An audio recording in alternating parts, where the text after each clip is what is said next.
Good evening, good morning, good night, you lovelies. It is the one, the only Cappy D Bar, and we are here to discuss some wrestling. I hope all of you are having a good one. However you catch this, whenever you catch this, we are going to be discussing AEW's Dynamite for April 22nd, 2026. I had a really good time catching this. NBA playoffs are happening. There's a lot of interesting stuff happening there that I do want to touch on. I will not neglect that. Also, the NFL draft has kind of left everybody in shambles. I'll try to wrap that into my weekly world report that is on the way, I promise all of you. But our weekly wrestling report is going to be officially starting now. Couple of things that I guess I'll be addressing, right? Quickly, you shouldn't be running up on anybody with cameras. I'm a grown man. Don't put no cameras in my face. That's basically what CM Punk told that nigga that I am from O Block. I will smack the shit out you and your wife. Don't run up on me and my wife. And that was that. Other wrestlers apparently also got harassed in Las Vegas. Not cool, guys. Hey, multiple wrestlers from multiple promotions. Not fucking cool. Let's not do that, right? I don't want you guys to think I'm like supportive of that shit at all. Jamie Hayter's birthday was yesterday. Shout out to the big hater, big Jamie Hayter gang over here. Again, very nice in-ring style. Hopefully they do push her to the main title scene eventually. But right now she is in the tag division, doing pretty good work with Alex Windsor. So shout out to her. This Dynamite and this WrestleMania, two separate events, got 5 stars. I don't really remember any of the Dynasty ratings, but honestly, I don't really remember any of the Dynasty ratings, but honestly, this Dynamite is more recent than Dynasty, so I mean, come on, like, can you really blame me? Yes, but both WrestleMania Night 2 and this Dynamite got 5 stars, so I think that that's a pretty cool, it's been a pretty good week for wrestling. Just unequivocally, it's been a very good week for wrestling. I hope, when people listen back to that WrestleMania Night 2, they don't think I'm like very pessimistic and kind of, just over the idea of wrestling and everything that CM Punk and Roman delivered. A lot of people seem to like really happy with it. I just don't like the setup. I really hated that setup, and I am worried about the payoff, right? Like, what is going to be this payoff from a Roman Reigns title run? Somebody who honestly hasn't really shown up for the better part of the year, right? So we are going to be taking this all as we get it.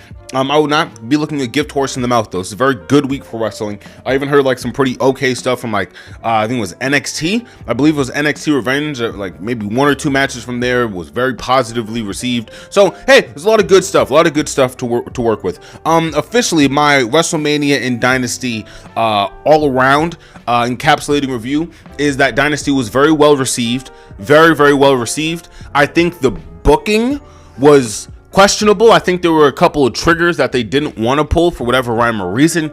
But we did get a very good Dynasty. A lot of people were very happy with the Dynasty. Double or Nothing is right around the corner.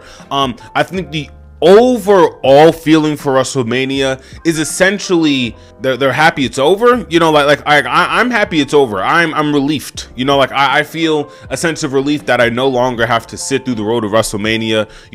Night 2 wasn't a complete shitter, so I mean, it's not going to be over for some of my favorite, competitors in the ring right now, like a Punk, right? Even like people who just fall under the Fed umbrella, right? Like a, Ray Phoenix, like a Grande Americano, right? These are people I just enjoy watching in the ring. So I don't want them, I don't want their business to capsize, but, pay-per-view's got to be better. And night one was rough. Night 1 was pretty rough. But night 2, Punk and Roman, that helps some things. Am I the biggest fan of Punk losing on the biggest stage of them all for the 3rd time?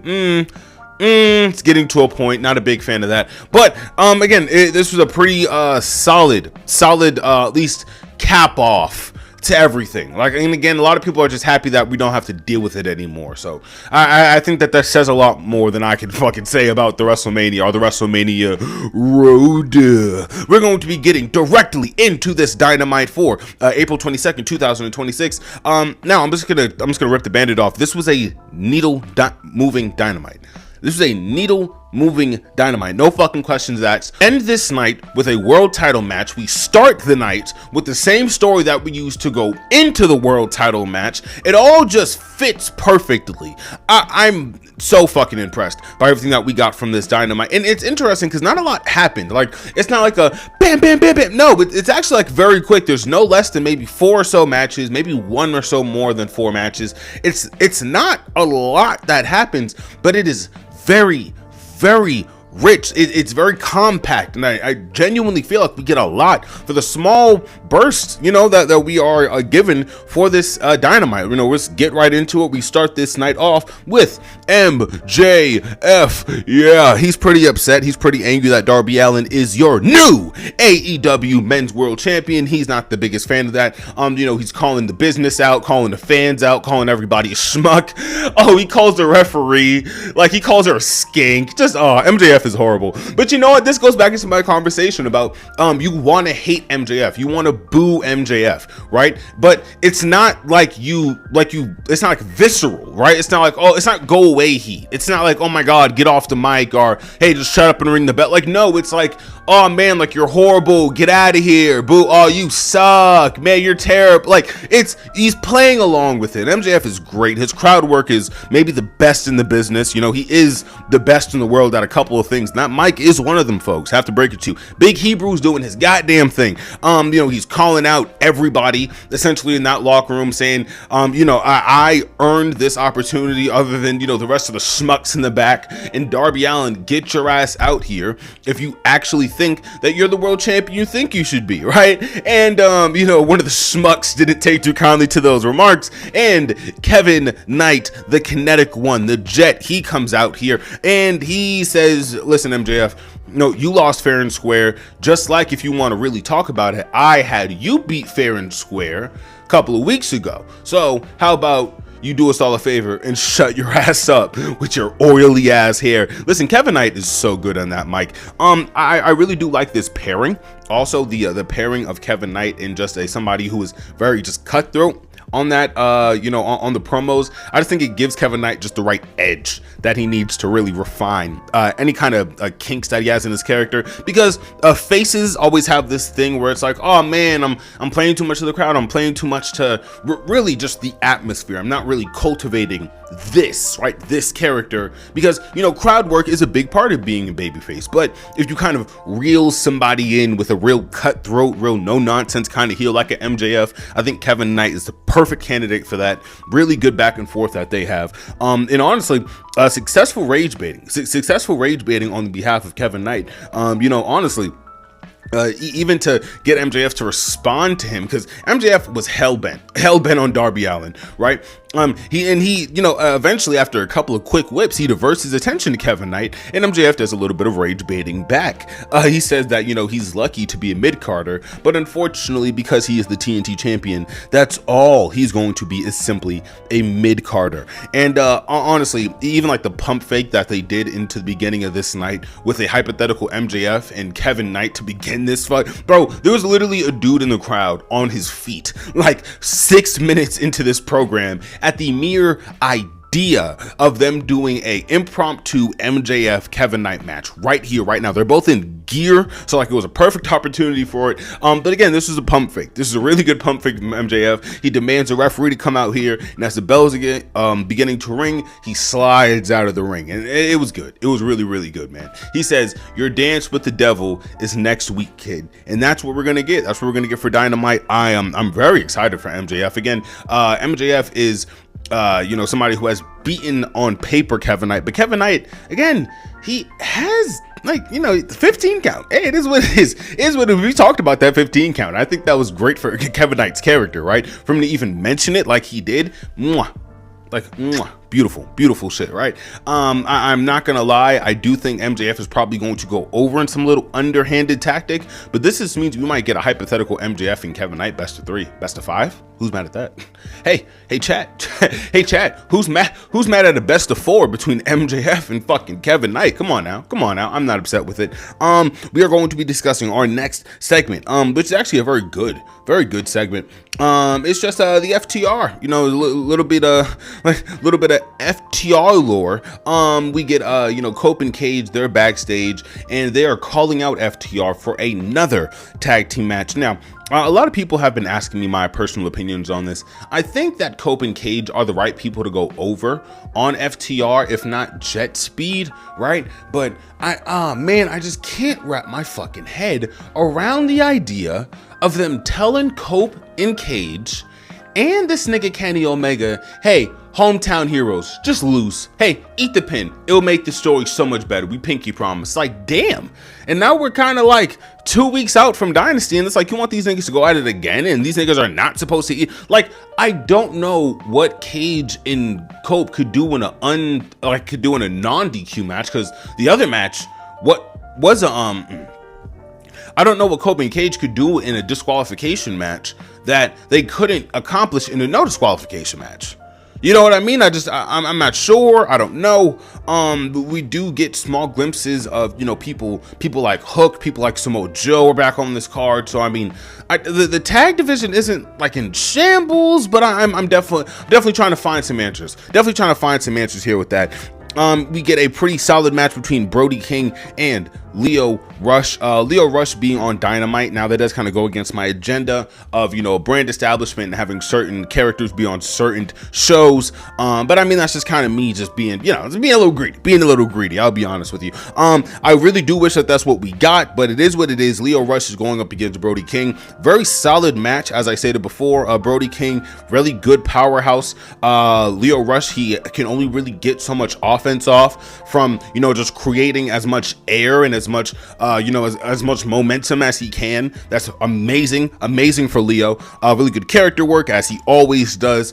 It's not like an insanely long match, but Leo definitely does get enough opportunity to get enough licks in for you to think, hey, David may slay Goliath. That does not happen, unfortunately. And Brody King does go over. I would like to know who backstage created a face versus face,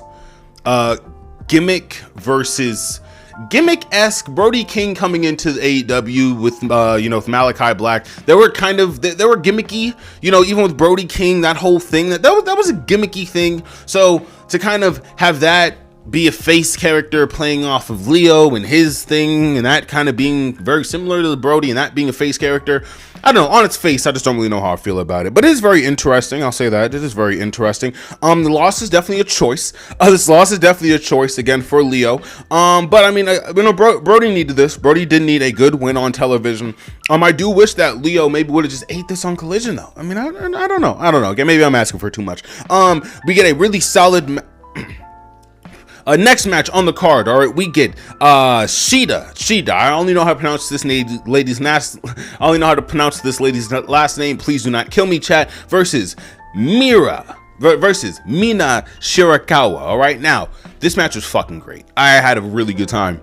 Really good fucking time watching this match. I've only seen so much of Shida, but everything that she's shown has been extremely fucking impressive. And I believe I actually pitched this match many moons ago. So again, more evidence to boy being watched. All right, keep an eye out in the chat. No, but again, I really like this match. Chris Statlander is at ringside, and Chris Statlander, I mean, that's like a +5 already. Like, what do you guys want from me? Seriously, what do you want? I think it's kind of crazy that honestly that Mina is even not even in contention for like a real title match yet, like a world title match. That's nuts to me. Mita versus honestly Queen of Minute, Mita versus Thekla. I think the opportunity for this returning person, again, they were obviously here before, they keep alluding, I think like 2-time AEW champion or something, like, or possible 2-time AEW champion. They allude to that a couple of times on commentary. So listen, I'm on board for the media hype train. I'm very on board for anything that we can get from Mina Shirakawa and Shida moving forward. Hopefully it doesn't kind of like run a gauntlet like where it gets stale, but I mean, honestly, hey, as long as we can get something solid from either of these two, or just branching out further into like the world of women's New Japan wrestling, or I guess it'll be Stardom more technically, I'm down for it. Very down for it. Mita does go over due to a little bit of outside interference from Chris Statlander. It's more like Mita trying to fuck over her own. I never really understood the whole like heel going for weapons thing, because it's like if you were dealing with like a no nonsense ref, you just get DQ'd. Like, is that a chair? Is that a get him out of here! Like, get the fuck out of my store. You know what I mean? Like, I feel like it would be like such like a, I don't know. Obviously, wrestling is like so much more, blown up than that. You know, so that type of shit's not gonna happen. But that was pretty funny, pretty funny in of itself. We get Ospreay versus Mark Davis next. Will Ospreay on a weekly taping of television is always a positive. Always gonna be a fucking positive. I'm not gonna hold you. Will looks amazing. Will looks amazing post surgery. He is moving at a very kinetic speed, as I have said before. I love the force. I love the honestly the momentum. Same as the kind of momentum that Leo was building up. In his matches with Brody earlier in the night. This is also just a very simple demonstration of speed versus strength. And Will Ospreay is speed personified. He's great in that ring when it comes to showing his velocity and showing how much speed he can pick up. I've said the word speed about 9 times, haven't I? Sorry about that, chat. Yes, but I'm pretty happy with everything that Mark Davis can put on. He is a great powerhouse in that ring. A really good strong man work, maybe the best in the business right now, no questions about it. I wouldn't consider somebody like Samoa like a strong man. Honestly, even in his older age, Samoa is more like a technician than anything, and I think that that's really cool. Or maybe more of a brawler slash technician. But some of like the bigger guys in that locker room, listen, between me and you, they can't lace that nigga Mark boots. Can't lace that nigga Mark boots. Sorry, Mark Davis is moving insane out there. And again, bouncing off of somebody like an Ospreay, somebody that just has so much charisma and somebody that can just do so much in that ring, it works. It works very well. There are a couple of Pele kicks from both of these gentlemen onto each other. Chef's kiss on that. A lot of lore apparently between these two. Don Callis family at one point in time included Will Ospreay. Ospreay. Mark Davis, Don Callis, it's a whole thing. It's a Europeans. It's a whole thing, guys. It's like a whole thing. It's a whole backstory. But honestly, the couple of spots that we got between these two were crazy. There was a spot where Mark Davis pulled up Ospreay and spiked him on his neck. That was beautiful. And I'm not gonna hold you. I thought that shit would be it until he then spiked him on the apron, and I was like, okay. Okay, because he threw him into the barricade a couple of times, and he was selling the arm and he was selling the neck, and I'm like, oh, Ospreay, you'll be fine, you'll be good, get up, All Might, you'll be good. He took that spike on the apron, and I was like, okay, all right, they're doing a lot, they're doing a lot. And I think maybe high key they're taking the advice from some of the old heads that kind of watch their product, because a lot of people go, oh man, those spots make me cringe, I can't even watch them. A lot of old, they didn't, that's not a spot that they used to do back in the day in WWE, right? Not even so much in like TNA, WCW. That's just not something that they did a lot. That's a very like Eastern kind of wrestling tactic. But with that, I guess the idea is like you have to sell it more severely. So this spot, it stops the match entirely. This is the entire match right here. Again, very solid back and forth. Mark Davis does dominate for a majority of this match, but the second Ospreay picks up, Davis is on the defense, and it takes a lot. It takes a lot to put Ospreay down for good, and this is what it was, right? After the match stoppage, Mark Davis is gonna spike him for a third time on that apron, and basically what happens is the Death Riders come out, they save Will Ospreay, and they bring him back to the Death Riders Club, where they're probably gonna shave him bald and put a nice little owl tattoo on him. That'd be fun. That'd be cool. Nice little just massive owl tattoo right on Will Ospreay's chest. I guess the Death Riders tried to brand me, bruv. I'm sorry, guys. I don't know.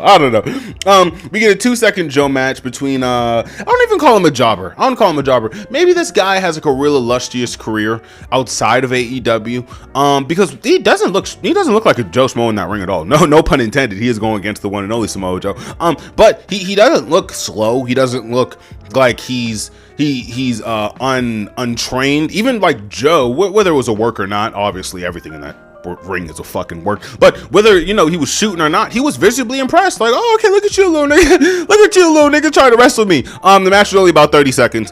I do have big big respect for any jobbers that go in there and actually put on the small amount of work that they can put on, knowing they only have about 10 seconds in that ring. Go you, bro. Go you. That's fucking what's up. Knowing somebody like Tony Khan is gonna, pay for your board. He's gonna at least, furnish you well for at least the one night that you are on AEW television before you go back to the indie circuit. Hey man, get in where you fucking fitting around here. I'm not too upset at it.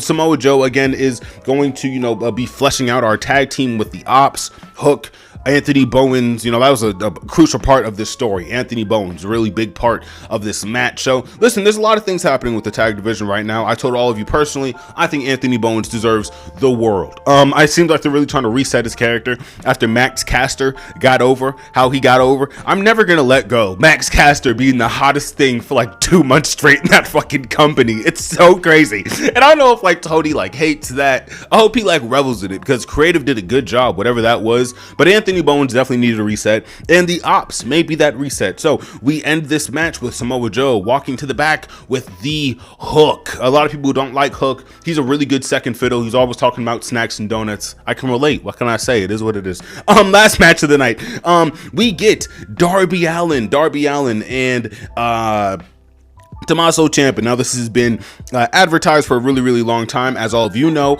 at the time of recording this, they have a 5-star rating from Wrestler Observer. So it's a lot of actually very good things that happened at the end of this Dynamite. Right next to Ospreay in that Sheeta Mina Shirakawa match. This is a very solid Dynamite all around. But the little segment that we get from Darby was nice. It was small. It wasn't anything too big. It's a really cookie cutter babyface promo. It definitely was a lot less passionate. Understandably, he's already kind of reached the mountaintop. No pun intended. Again. But he definitely sounds like somebody who should be world champion. I said it a long time ago. Darby Allin is slotted to get that championship. That was just kind of the common that's the common thing to think back in the day. 3 or 4 months ago when we was waiting for his return. Right. He did get this world title, and with this world title I can only imagine the amount of matches that we should be getting with Darby. He's a workhorse. He does take crazy fucking bumps, so I mean, I don't know what's in store, but I'm looking forward to it. I think Darby Allin, with his out there insane personality, hey, maybe that is the guy you tell him to go on Jimmy Kimmel and advertise AEW. Hey, why not? Maybe that is the guy you tell her to go on Jimmy Fallon. Maybe that is the guy you tell her to go on Jimmy Fallon, Seth Meyers, Stephen Colbert, and you bring the massive AEW championship, you wear the face paint, and maybe you do a table spot. Darby Allin is slotted for that, and I think that that's pretty okay, honestly. I don't think that that's a bad thing at all. We start this match again with story. MJF, he comes out demanding that he gets his due. He gets his rematch. He really wants this fucking rematch. He demands that Darby can't beat him at 100%. Because Darby Allin he squashed him. He squashed Big Hebrew. It is what it is. Darby, he says that there's a lot of other people in that locker room who deserve it a lot more than MJF. And that starts with Tommaso Ciampa, the Psycho Killer. Psycho Killer's music hits. He comes out with Tommaso Ciampa. He does this fucking spot where MJF, he grabs his arm, he yells at him, and then he just kisses MJF on the cheek, and he just walks to the ring. And I was like, oh, this nigga's cold. I was like, oh, this nigga is cold. That was an insane fucking spot, bro. Tommaso Ciampa, he has really kicked everything into high gear since leaving the Federation. A lot of people are discussing Johnny Gargano post this match. Understandably so. Johnny Gargano is in fucking purgatory. Johnny Wrestling, Super Johnny, a Super Gargano, dead. Bury it. Doesn't exist anymore. You might as well put that footage with him and Adam Cole in a fucking time capsule. I've never seen such a massive shift from tag team partners. Honestly, if you would have asked me a year ago, I would have obviously told you that Johnny Gargano, the Johnny, Super Johnny, he was the guy to obviously become a secondary champion, a hypothetical world champion, good booked timeline, whatever, right? But Tommaso Ciampa said, "I'll just take my bags and go home, Chief. I'll just take my bags, go home." He found a new home, and now he's getting world title opportunities and going fucking viral on Twitter. This is a very, very good showing from Tommaso Ciampa. Again, 5-star performance. The table spot where Darby, he launched himself off of the ring post. Oh, it's fucking insane. Oh, that was fucking crazy. He took this nigga through the table. That led to Tommaso having this insane blade job. This fucking beautiful blade job. It bled all over the ring. Everything was everywhere. Darby got blood on his back. Tommaso got blood. It was great. It was fucking great. I also really do want to shout out the cycle driller onto the floor. I can't skim over that. This is a great match. This is a very, very good match. The back and forth from these two, it was a very good parry to, the speed versus strength, the demonstrations that we got earlier in the night. Even so much, with Samoa in the, in the squash match, Joe Schmo guy, right? Like, that is a kind of just quick little, pack him up match where the big guy does go over. So this was just a cool little change of pace. It was two quote unquote smaller guys, and they fucking went at it for like 20 minutes. It was kind of like, it was just like that little stupid ass Pat McAfee joke. 5'5" guys wrestling for 90 minutes. Like, yeah, bitch. Yeah, bitch is a fucking wrestling show. Sit down and enjoy the show. Tommaso Ciampa goes out there. He tries to work out his face. Like, he tries to work as a heel, but the crowd can only accept him as a face because we all know that kayfabe is dead and we fucking hate the Federation. So anything that Tommaso does is a fuck you to the Fed. We're all happy about it. Darby Allin's amazing as a face. Darby Allin is amazing as a face. The kind of damage that he takes, it just plays really good into this never say die character, never say quit character. It's great. Great shit from this. Again, this is the main event, so there's no swerves, no question marks, no anything. It's like, what are we going to get for this main event? That's it. There's no funny business. There's no, there's no foreshadowing in the production to tell you anything different. No, what we get is what the fuck we get. All right, the telegraphing for this main event, it's perfect. It's perfect. You don't know if MJF is going to run in. You don't know if, Kevin Knight will intercept MJF. You don't know what is going to take place because the entire locker room seems to be behind this world champion. And it's very interesting. This is a feeling MJF can't relate to, isn't it? The entire locker room and the entire industry, more or less, coming together and going like, good for you, little bro. That's what's up. Happy to hear that. You know what I mean? Obviously, he's probably felt that more than once, right? But I hope my point, makes itself. I would also like to say that Tommaso Ciampa losing, it does put himself over to win in this kind of environment. It just wouldn't do his character any good. It wouldn't do this belt any good. For him to eat the pin, for him to take the shit on the chin, pause. It was great. Fucking great. I also want to acknowledge that Tommaso Ciampa is probably one of the best just workers in that locker room. Maybe like at least top 10 niggas. I'm not gonna hold you. At least top 10, y'all. At least top 10 niggas back there. It's good, man. Really, really good. All respect to Kenny, but he's out on every single taping of Dynamite, maybe even the taping of Collision and Dynamite, like Tommaso, and it's good. Really, really, really fucking good work from Tommaso, man. Everything that they do in this work is solid. There was an exposed turnbuckle spot that I thought would end this fucking night, but it didn't. It didn't. So I guess that's the biggest gripe that I have with this night. It was a turnbuckle with 2 back-to-back knee spots, and Darby ate it. I call this nigga Super Darby, unironically. It is what it is. It is what it is. But honestly, that was a 10 out of 10 Dynamite, bro. That was everything that your boy Cappy That was everything that your boy Cappy had for April 22nd, 2026 is Dynamite. I have a lot of other stuff going up. All right, this has been an amazing week in wrestling. Media, music, the news. It's been a fucking whirlwind. All right, so just hang tight with me. All right, I got everything for y'all. All right, so as I always say, you all stay tuned. Stay safe, stay beautiful. Peace.